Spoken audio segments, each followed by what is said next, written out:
Balalıktan Oskenevge koz yaşımı düştü.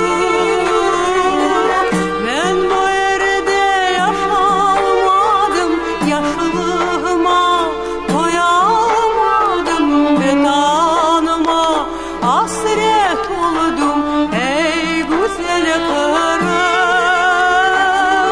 Ben bu yerde yaşamadım, yaşlığıma doyamadım. Bedanıma hasret oldum ey güzel karım.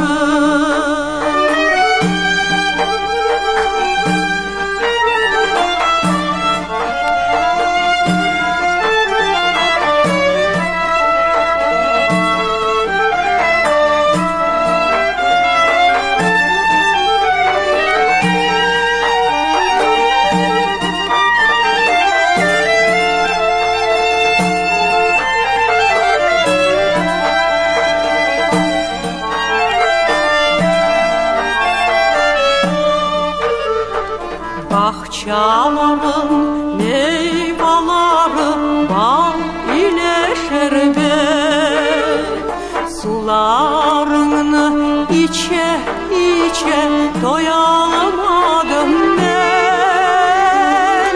Ben bu yerde yaşamadım, yaşlığıma doyamadım. Bedanıma hasret oldum ey güzel karım.